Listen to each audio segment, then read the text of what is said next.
하나님께서는 주의 길로 우리를 이끌어 가심에 있어서 정말 우리가 철저히 낮아지고 순종하여 주의 뜻 찾기를 구하시는 것이죠. 그럼에도 불구하고 우리는 여전히 우리의 길로 행하기를 원하는 것이고 우리의 뜻을 하나님 앞에 드리는 것에 집중되어 있다라고 하는 것입니다. 그런 우리의 모습을 다시 한번 점검하는 시간이 되기를 간절히 원합니다. 자, 우리를 통해서 하나님의 언약이 성취되기 위하여서 필요한 것은 바로 회개하는 마음입니다. 정확하게는 회심이에요. 하나님 앞에 돌아가는 것을 얘기하는 것입니다. 우리의 마음이 하나님을 향하여 서게 되고 더 이상 세상을 의존하지 않고 하나님을 바라보는 관점의 변화가 우리 가운데에 있어야 되는 것입니다. 성경은 이스라엘뿐만 아니라 오늘 우리에게도 동일하게 말씀을 가지고 하나님께로 돌아오라라고 말해주고 있습니다. 예레미야 31장 33절 그리고 에스겔서 11장 19절의 말씀처럼 하나님의 영을 우리 가운데 두시고 우리 안에 있는 굳은 마음을 제거하시고 하나님의 말씀을 우리 마음에 새긴 자들을 세우시기를 간절히 원하시는 것입니다. 이런 자들에게 나타내시는 구원의 증거가 바로 성령님이세요. 그래서 성령의 능력과 나타나심이 우리에게 그 증거가 되는 것입니다. 이것이 하나님께서 우리에게 약속하신 선물이 되는 것입니다. 자, 이 성령의 나타나심에 대해서는 다음 시간에 우리가 계속 따로 나눌 예정입니다. 자, 우리의 회심은 우리의 힘이나 능력 또는 우리의 의지로 되는 것은 아닙니다. 오직 예수 그리스도를 통해서만 그 일은 이루어지는 것입니다. 말씀이 육신이 되어 우리 가운데에 거하시는 예수님을 우리 가운데에 모실 때 진정으로 말씀을 가지고 여호와께로 돌아가게 되는 것입니다. 우리가 하나님의 말씀을 많이 안다고 해서 하나님 앞에 우리가 돌아가는 게 아니에요. 하나님 말씀을 가지고 돌아오라고 하신 것은 우리 안에 예수 그리스도를 모시고 주님 앞에 서라고 하는 것입니다. 예수님 앞에 서라고 하는 것은 따로 어떤 물리적인 지경으로 나가는라고 하는 얘기가 아니에요. 예수님의 그 말씀을 듣고 우리의 삶 가운데 복음을 증거하라고 하는 것입니다. 그것이 주님 앞에 서는 것입니다. 진정한 하나님께서 기뻐하시는 영과 진리의 예배가 되는 것이죠. 그러면 우리 안에 하나님의 의가 나타나게 되는 것이고 하나님 나라가 세워지는 것입니다.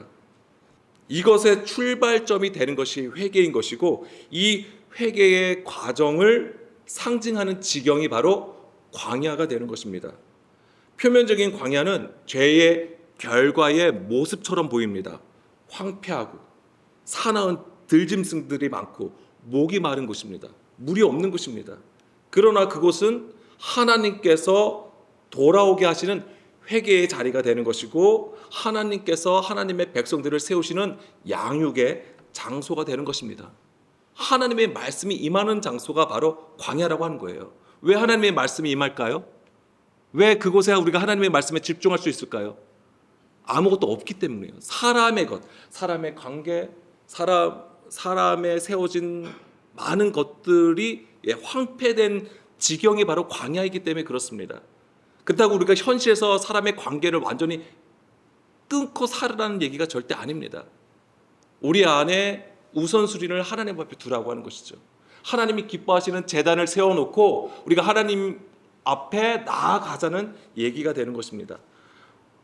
출애굽기 3장 18절 말씀을 보게 되면 그들이 내 말을 들으리니 너는 그들의 장로들과 함께 애굽 왕에게 이르기를 히브리 사람의 하나님 여호와께서 우리에게 임하셨은즉, 하나님은 애굽에 있던 모세를 부르시고 떨기나무에 불로 임하셔서 이제는 이스라엘을 구원해 내시겠다, 애굽에서 이끌어 내시겠다라고 이제는 말씀해 주셨습니다. 그 얘기를 하는 거예요. 우리가 우리 하나님 여호와께 제사를 드리려 하오니 사흘 길쯤 광야로 가도록 허락하소서 하라. 그래서 모세는 하나님의 명령을 듣고 이제 이 얘기를 전하는데, 오늘 3장 18절 말씀에 보게 되면 먼저 하나님을 어떤 하나님으로 얘기합니까? 히브리 사람의 하나님 여호와로 얘기합니다. 히브리 사람의 하나님이래요. 그럼 여기서 히브리는 무엇을 의미할까요? 히브리 사람 누구를 얘기해? 조상의 하나님이라고 하는 거예요. 아브라함, 이삭, 야곱의 하나님을 얘기하는 것입니다. 근데 이 히브리가 어떤 뜻을 가지고 있습니까? 건너가다라는 뜻이에요. 건너가다. 그래서 아브라함이 어디에 있었습니까? 갈대아 우르에 있었어요.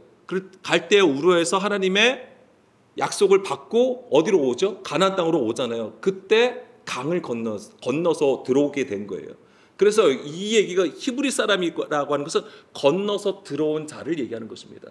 그런데 여기서도 출애굽을 시킬 때도 출애굽을 시키는 하나님에 대해서도 뭘 얘기하냐면 히브리 사람의 하나님 여호와로 얘기합니다. 그러면 하나님의 구원의 여정을 우리가 알 수 있게 되죠. 그래서 우리가 애굽에서 나와서 처음에 어디를 건넙니까? 홍해를 건너게 되죠. 그리고 가나안 땅 들어가기 직전에도 어디를 건너게 됩니까? 요단강을 건너게 되는 것입니다. 그것이 단지 강을 건너는 그림이지만 강을 건너는 것은 그냥 건너는 게 아니잖아요. 사람의 힘으로 건널 수 없는 지경이에요, 거기가. 그럼에도 불구하고 하나님은 어떻게 하십니까? 동풍을 불어서 또 요단강을 건널 때는 어떻게 하십니까? 언약궤를 앞세워서 마른 땅, 많은 물들이 물러가게 하시고 마른 땅으로 나오게 하심으로써 건너게 하셨다고 하는 것이죠. 이것이 바로 성령의 역사를 보여주는 것입니다. 그리고 이것이 셋째 날의 창조의 사역이기도 하죠. 그리고 이것이 보여주는 것은 결국 죽음에서 일어나 부활로 나가는 여정이라고 하는 것을 우리에게 보여주는 그림이 되는 것입니다. 그래서 그 히브리 사람의 하나님께서 어떻게 하신다고 하는 거예요? 우리 하나님 여호와께서 제사를 드리려 하오니 사흘 길쯤 광야로 가도록 하라고 하는 것입니다. 하나님께서 무엇을 명령하셨냐면 광야에서 제사를 드리라라고 하는 거예요. 그리고 이것을 지금 모세가 그대로 전해주는 것입니다. 그러면 실제로 우리가 광야에서 이스라엘 백성들이 하나님 앞에 제사를 드립니까? 제사를 드리질 못해요. 제사를 드리질 않습니다. 출애굽기 5장에서 보게 되면은 절기를 지키기 위해서 내보내라고 얘기해요. 절기와 제사를 지키기 위해서 광야로 보내라 이렇게 얘기를 합니다. 그런데 실제적으로 제사를 드리거나 절기를 지키질 못해요. 그럼 하나님께서는 왜 이 얘기를 하셨을까? 왜 굳이 제사를 드리지 못할 건데 왜 제사를 드리라고 하고 절기를 지키지도 못할 건데 왜 절기를 지키라 이렇게 얘기를 하셨을까? 사흘 길쯤 광야에 가서 제사를 드린다는 것은 무엇을 말하는 것일까요? 그럼 여기서 우리가 알아야 되는 건 제사라고 하는 것입니다. 제사라고 하는 것은 동물을 죽이는 것입니다. 하나님 앞에 동물을 죽여서 각을 떠서 하나님 앞에 제물로 바치는 것을 얘기하는 것입니다. 이것이 무엇을 의미하는 것이죠? 우리의 그 동물을 죽인다고 하는 것은 우리의 몸을 죽이는 거예요. 우리의 육의 구조를 진멸시킴으로써 하나님께 나아감을 의미하는 것입니다. 굉장히 중요한 그림이 계속 말씀을 드리는데 제단에서 제물을 올려서 불이 임하여서 타게 되잖아요. 탈 때 어떻게 되죠?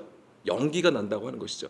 연기가 되는 것은 뭐예요? 연기가 되어서 하늘로 올라가는 거예요. 이것이 바로 하늘로 올라가는 그림을 보여준다라고 하는 것입니다. 그래서 하나님은 그것을 흠양하신다라고 하는 거예요. 내가 기쁘게 받으신다라는 그림이 되는 것입니다.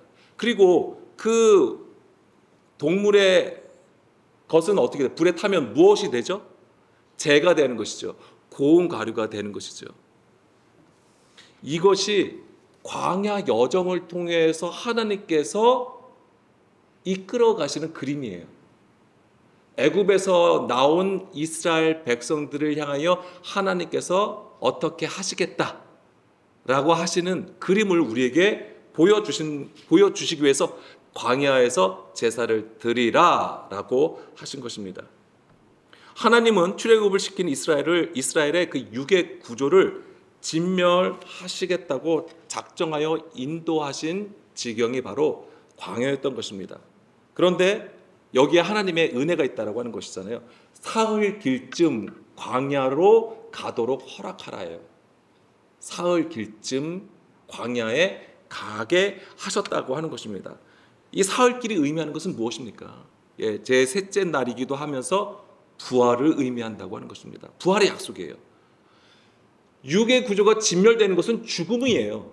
그렇지만 사흘 길로 인도하신 것은 부활을 말씀해 주신다고 하는 것이죠. 이것이 바로 광야의 여정에서 보여주시는 하나님의 크신 은혜가 되는 것입니다. 그러니까 4일부터 사실 지금 우리 교회에서는 이 4일부터 이제 아마드 작전 기도를 하고 있는데요. 3일째 되는 날, 그러니까 6일이에요. 그러니까는 6일, 그러니까 화요일이에요. 그래서 사실은 첫째 날은 이제 주일이었고 둘째 날이 이제는 월요일이었어요. 그때는 제가 여기서 기도를 했습니다. 여기서 기도를 했는데 보니까는 밑에 오신 분들이 계시더라고요. 예, 오셨어요. 예, 두 분이 오셔서 작전 기도를 하시겠다고 오신 거예요. 그래서 저는 사실은 내려가질 않았거든요. 지하에서 기도를 하지 않았고 여기서 기도했는데 오신 두 분을 보고 그러면 제가 화요일부터는 내려가서 우리 함께 기도를 하겠습니다 라고 했어요. 그러면서 내려가서 화요일날 내려가서 기도를 했을 때에 이 마음을 주신 거예요. 광야의 여정을 저에게 주신 거예요. 그러면서 제사하는 그림을 주신 거예요. 그것이 제사라고 얘기하는 거예요. 그냥 우리가 단시간에 제단을 쌓고 제물을 올려서 그냥 제사를 드리는 그것이 아니라, 또는 우리가 이렇게 예배 자리에 앉아서 하나님 앞에 기도하는 그 모습이 아니라 진정으로 광야의 길로 행하는 그 그림을 보시면서 이것이 제사다라고 얘기를 저한테 그런 그림을 주셨기 때문에 오늘 말씀을 준비하게 된 것입니다. 결국 그것은 그 광야의 여정은 예수님께서 말씀하신 좁은 문으로 들어가는 것이고 협착한 길로 행함이에요. 그 길로 가야지만, 왜 그곳으로 가기를 예수님은 원하셨습니다. 왜 그 길로 가라고 하셨죠? 생명이 있기 때문에. 생명이 있는 이유는 그곳에 예수님께서 함께 동행하시는 길이었기 때문에 그렇습니다. 우리가 원하고 우리가 생각하고 우리가 바라는 길로 나가는 게 아니에요. 그것이 어떠하든지 간에 예수님께서 함께 하시면, 예수님께서 동행하시면 그것이 바로 생명의 길이라고 하는 것입니다. 아멘. 우리가 지금 어떠한 길에 있든지 간에 우리가 하나님의 말씀 붙들고 낮춰진 마음으로 주의 이름 앞에 엎드릴 때에 그것이 곧 생명의 길이 되는 것입니다. 아멘. 이런 광야의 여정은요, 출애굽뿐만 아니에요. 출애굽뿐만 아니라 바벨론 포로로 끌려갔을 때도 마찬가지예요. 바벨론으로 끌려갔을 때에, 또는 아수르로 끌려갔을 때에 그 지경이 뭐가 되냐면 그 백성들에게는 광야의 지경이 되는 거예요. 그곳에서 연단을 받는 것입니다. 하나님은 그들을 잊지 않으셨다고 하는 거예요. 하나님은 반드시 그들을 다시 고국 땅으로 이끌어 오셨다는 것을 우리는 기억을 해야 되는 것입니다. 그 고국에 오기까지 그것이 바로 광야의 여정이 되는 것입니다.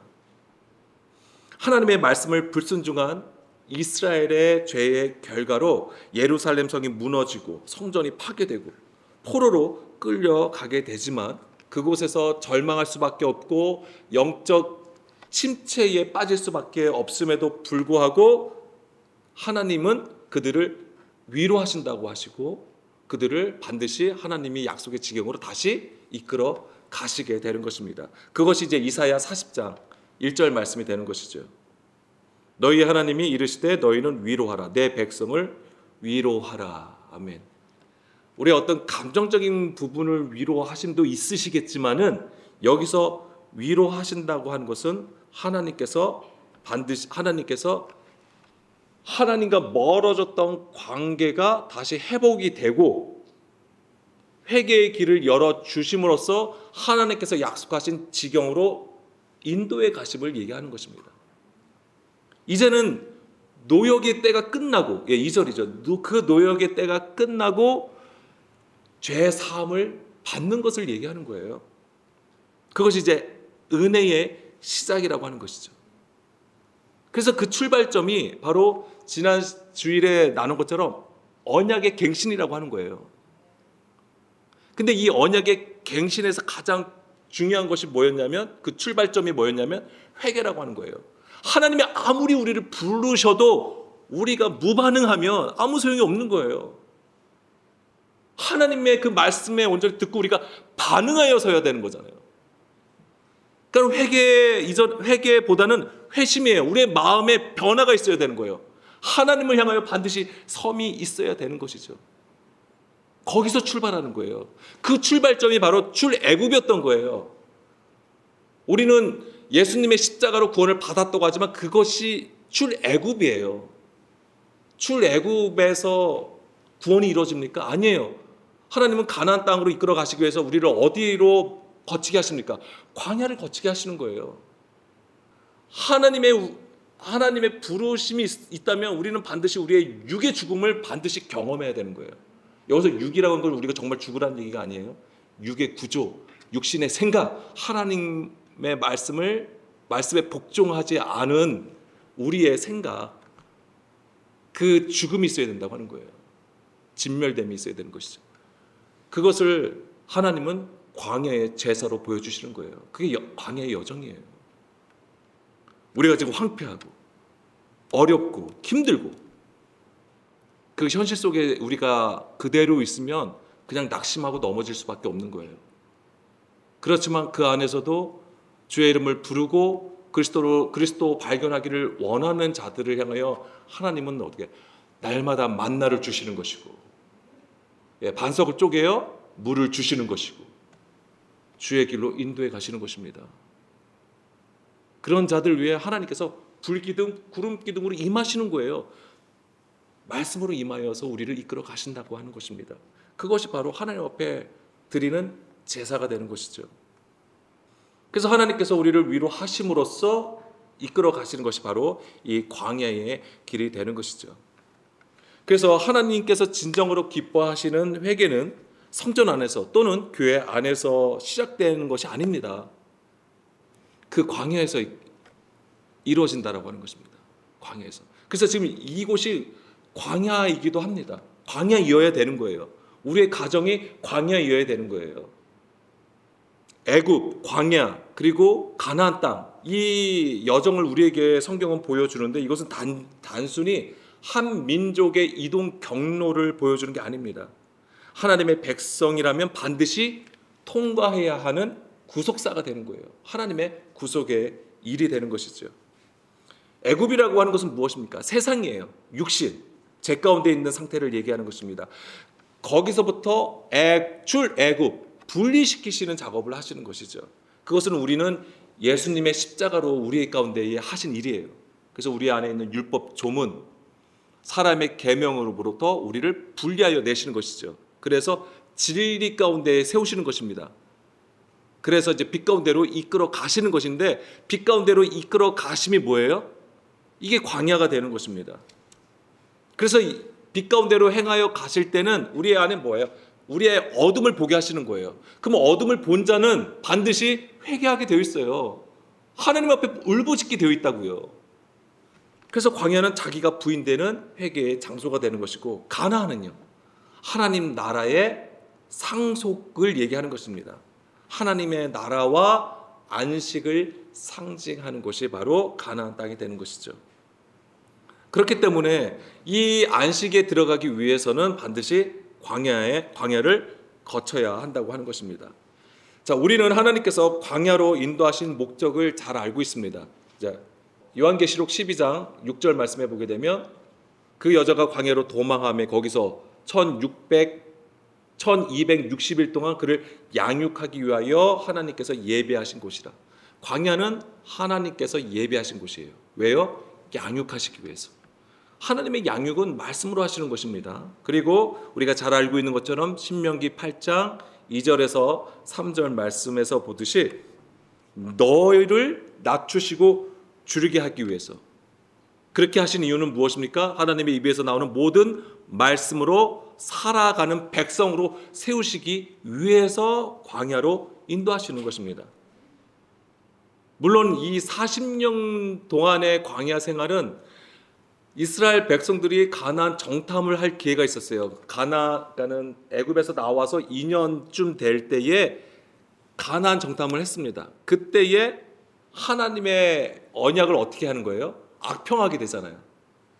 악평하게 됨으로써 38년, 그래서 도합 40년 동안 이제 광야 생활을 하게 되는 것인데, 빨리 하나님의 약속의 땅으로 들어갈 수 있었음에도 불구하고 여전히 사람의 생각, 애굽의 것이 여전히 있었기 때문에 하나님은 그들을 계속해서 광야길로 이끌어 가셨던 것입니다. 그래서 하나님께서 광야로 인도하신 목적은 우리를 줄이고 낮추시기 위해서인데, 여기서 낮추다라고 하는 것은 누르다는 거예요. 누르다. 그래서 누르는 거예요. 뭐냐면 이게 괴롭히는 상태를 얘기하는 거예요. 고통을 주다라는 뜻이에요. 아나가 고통을 주는 거예요. 그럼 광야길은 편한 길이 아니에요. 우리가 하나님 앞에 제사를 드린다고 하는 것이 결코 편하고 아름답고 뭔가 감성적인 부분이 아니라고 하는 것입니다. 이것은 우리의 삶 가운데 실제적으로 다가오는 고통과도 같은 거예요. 그 가운데서도 하나님은 우리가 하나님 앞에 서기를 원하시는 거예요. 그 안에서 그리스도를 발견하기를 원하는 거예요. 그래서 믿음으로 이기라고 하는 것이죠. 굉장히 구체적이라고 하는 것을 좀 아시길 원합니다. 그래서 우리의 심령이 가난해지고 겸손해지는 상태를 얘기하는 것이고, 낮춘다고 하는 것은 어떤 그림입니까? 나를 낮춘다고 하는 것은 바짝 엎드림을 얘기하는 거예요. 바짝 엎드린다고 하는 것은 어떤 모양이에요? 죽는 것을 상징하는 거예요. 죽는 것을 얘기하는 것입니다. 그 죽는다고 하는 것은 우리의 자아가 완전히 부서짐으로써 고운 가루가 된 상태를 얘기하는 거예요. 그래서 광야의 여정이 바로 하나님께서 흠양하시는 제사가 되는 것이죠. 레위기 6장 20절 말씀에 보게 되면 제사 중에 이제 소제로 드리는 게 있습니다. 이 소제로 드리는 것은 무엇으로 드리는 겁니까? 예, 고운 가루로 드리는 거예요. 고운 가루. 예, 소와 양을 잡아서 드리는 것도 있지만 또 곡식을 드리는데 그냥 드리는 게 아니고 완전히 고운 가루가 되게 하시는 거예요. 자기 자신이 철저히 부서지고 깨지는 것을 얘기하는 것이고, 그것이 이루어지는 것이 바로 광야가 되는 것입니다. 그래서 하나님께서 나아가는 제단이 되는 것이죠. 광야라고 하는 것이.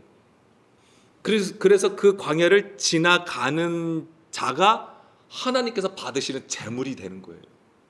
그리고 하나님께서는 그 주의 길로 악평하지 아니하고 불평하지 아니하고 주의 길에 순종하는 자들이 바로 하나님께 올라가는 연기가 된다라고 하는 것입니다. 그것이 바로 고운 가루가 된 자들을 얘기하는 것이고요.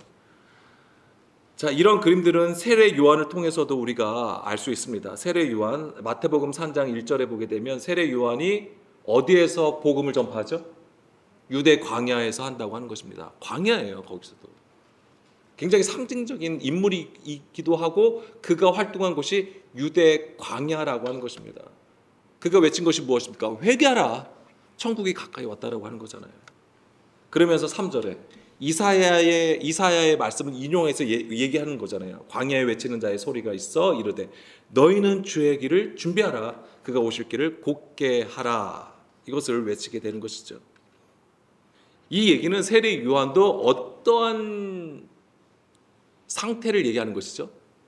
철저히 낮춰지고 줄인 상태를 보여주는 거예요. 그가 광야에 있다라고 하는 것은 그런 자에게 하나님의 마음이 임한 거예요.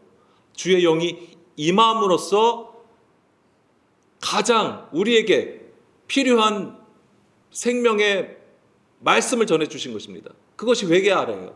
회개하라, 천국이 가까이 왔다. 누가복음 3장 3절에서도 볼까요? 누가복음 3장 3절. 요한이 요단강 부근 그 각처에 와서 죄사함을 받게 하는 회개의 세례를 전파하니, 예, 같은 얘기예요. 4절부터 6절까지가. 이것이 이제 이사야 40장 1절에서 5절 말씀을 인용하여서, 예, 회개하라 전파하였던 것이죠. 자, 여기서 보면은 누가복음 3장, 예, 5절 보겠습니다. 평탄하게 하라는 얘기했잖아요. 모든 골짜기가 메어지고 모든 산과 작은 산이 낮아지고 굽은 것이 곧아지고, 골짜기 또는 산, 언덕, 이런 것들이 다 뭘 얘기하는 거예요? 우리가 우리의 육신의 생각으로 높아진 것, 낮아진 것을 얘기하는 거예요. 낮아졌다고 하는 것은 내가 원하는 말씀만 취하는 상태를 얘기하는 거예요. 이 골짜기, 이런 것들이. 높아진 것은 더하는 거예요. 하나님의 말씀에 나의 생각과 나의 상황을 따라서 더하여 부풀려서 얘기하는 것을 얘기하는 것이고, 언덕 이런 것들은 다 뭐예요? 이제 내가 원하는 것만 취하는 상태를 얘기하는 거예요. 그래서 뭐 하는 거예요? 하나님의 말씀을 굽게 만드는 거예요. 구부러지게 만드는 것입니다. 그런 것들이 다 어떻게 돼야 되느냐면 평탄케 돼야 되는 거예요. 평탄하게 되는 상태를 얘기하는 거예요. 높아진 것은 낮아지고 패인 것은 메꿔짐으로써 평탄하게 되는 상태. 그게 바로 주의 오시는 길이에요. 그게 바로 제단이 되는 것입니다. 여기서 평탄케 되는 것이 바로 줄이고 낮추어진 상태를 얘기하는 것이고, 이 단어가 타페이노라는 단어가 쓰였어요. 헬라어로. 근데 이 단어가 어디에도 쓰이게 됐냐면 마태복음 18장 1절에서 3절 말씀에 보게 되면 제자들이 천국에서 누가 큰 자입니까를 물어봐요. 그러니까 예수님께서 뭐라고 얘기하세요? 한 어린아이를 불러 그들 가운데 세우시고 뭐라고 하십니까? 너희가 돌이켜 어린아이들과 같이 되지 아니하면 결단코 천국에 들어가지 못한다라고 얘기를 하시는 거예요. 누가 큰 자라고 했을 때 예수님께서 제시한 답은 뭐예요? 어린아이라고 하는 것입니다. 이 어린아이가 뭘 얘기하는 것입니까? 작은 자를 얘기하는 것입니다. 4절. 그러므로 누구든지 이 어린아이와 같이 자기를 낮추는 사람이 천국에서 큰 자니라. 아멘. 이걸 한번 광야의 여정으로 보세요. 광야에 하나님께서 정하신 그 길로 행하여 가나안 땅에 들어간 자가 뭐예요? 자기가 낮추어진 자를 얘기하는 거예요. 그런 자가 큰 자가 되는 거예요. 가나안 땅에 들어갔음이 곧 천국을 상징한다면 그곳에 들어감이 곧 큰 자가 됐다고 하는 거예요. 하나님의 백성이 되었다고 하는 것을 얘기하시는 것입니다. 어린아이는 그 당시에 예수님 당시에 어린아이는 어떤 존재냐면 정말 존재감이 없어요. 아무런 소유도 없고요. 힘도 없고요. 철저히 거의 존재감이 없는 그런 존재들을 얘기하는 것입니다. 그 사회에서 가장 작은 부분을 차지해요. 가장 작은 것을 얘기하는 거예요. 여기서 어린아이가 나오잖아요. 이 어린아이가 뭘 얘기하냐면 유아를 얘기하는 거예요. 유아. 그래서 뜻을 보게 되면 반쯤 자란 소녀, 아이를 얘기하는 것입니다. 그런데 이 단어의 원어를 좀 찾아가 보면 이 안에 무슨 뜻이 있냐면 파이스라는 단어가 쓰이게 되는데 아이라는 뜻이 있어요. 그리고 여기에 노예가 있고 종이라는 뜻도 있어요. 종, 노예. 근데 이 종은 어떤 종이냐면 왕을 섬기는 종을 얘기하는 거예요. 왕을 섬기는 종 또는 하나님께 탁월함을 가진 종이 되는 거예요. 하나님으로부터 탁월함을 인정받은 종을 얘기하는 거예요. 탁월함을 가진 종이에요. 그러면 하나님께 탁월함을 가졌다고 하는 것은 뭐예요? 하나님께서 인정하시는 종이라고 하는 거예요. 그 왕을 섬기고 하나님께서 인정하신다고 하는 종은 어떤 종이겠어요? 하나님의 말씀, 주인의 말을 정확하게 듣고 깨달아 수행하는 자를 얘기하겠죠. 그런 자를 얘기하는 것입니다. 단지 실제적인 어린아이이겠지만은 예수님이 말씀하시고자 하는 것은 바로 그거예요.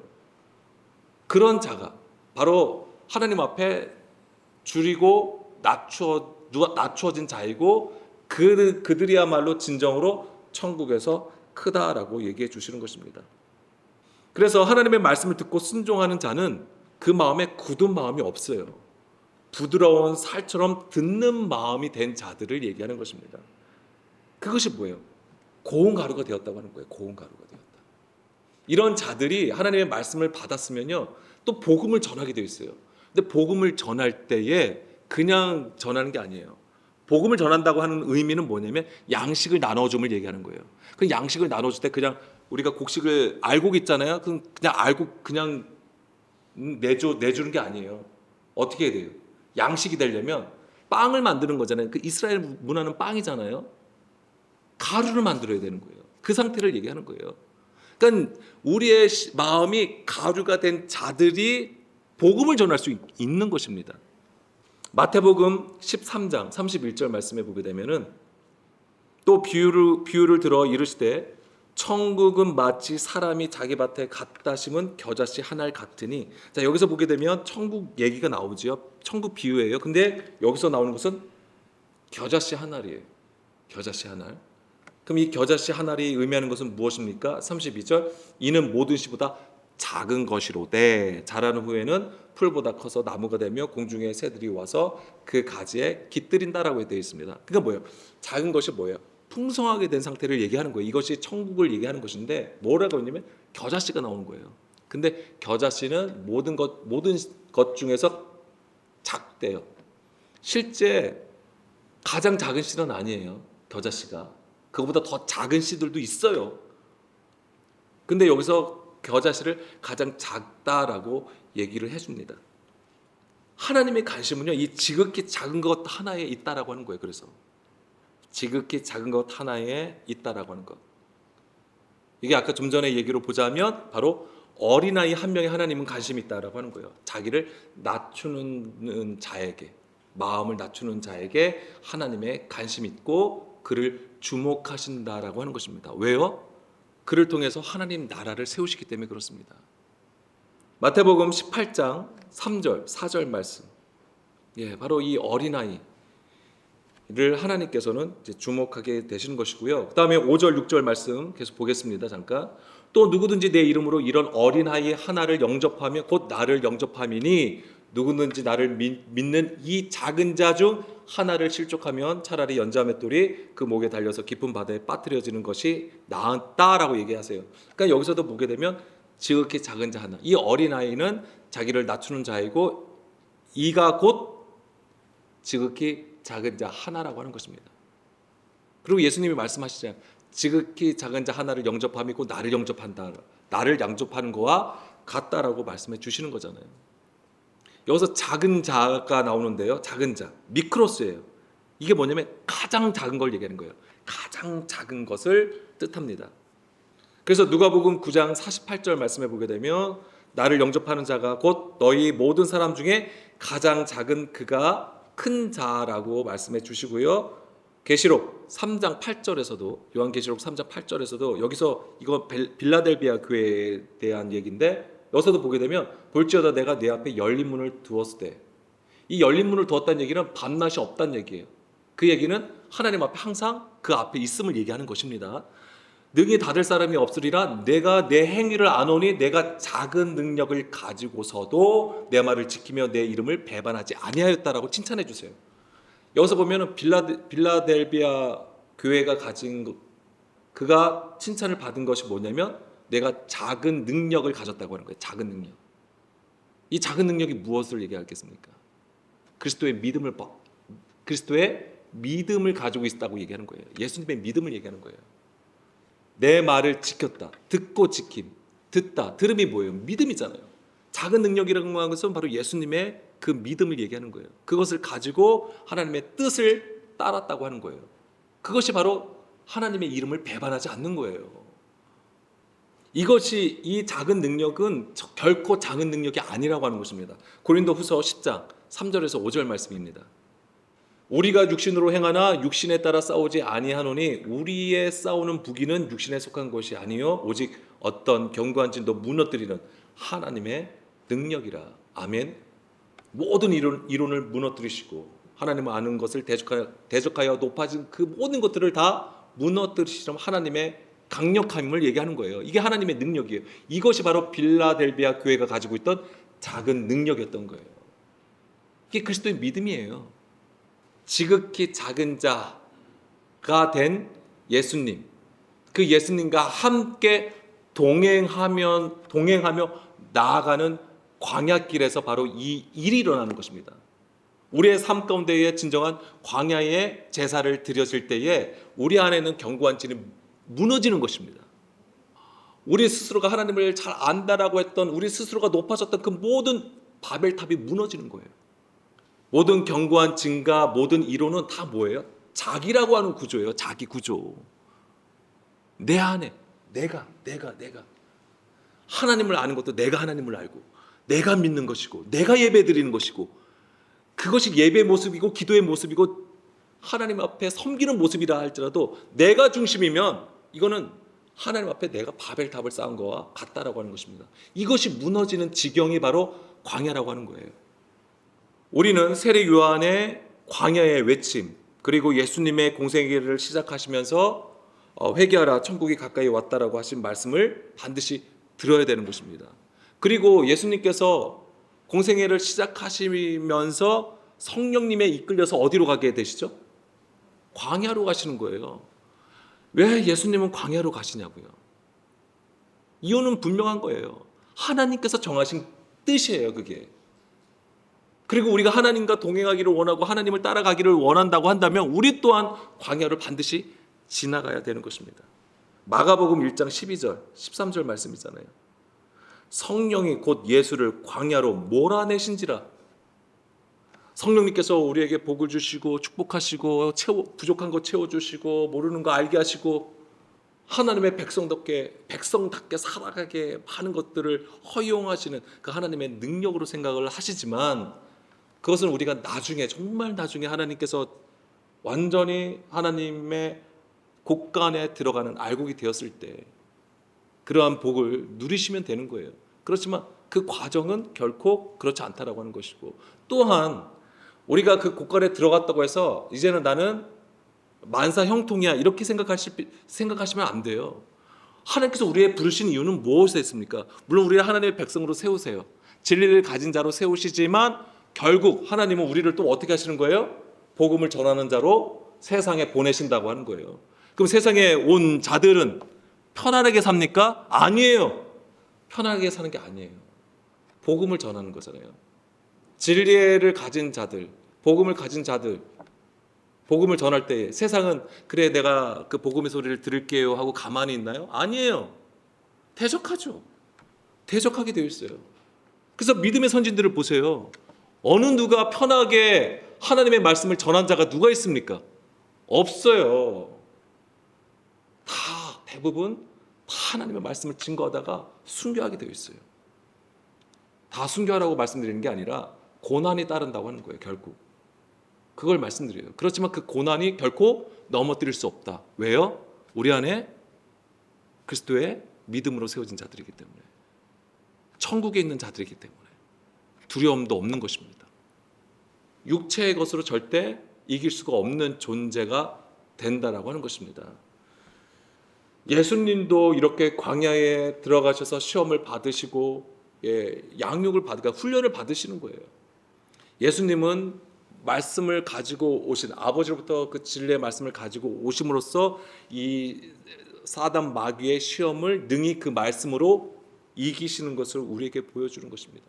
그것이 바로 광야의 여정에서 하나님 앞에 하나님께서 흠양하시는 광야의 제사로 드려진 자들의 모습이라고 하는 것입니다.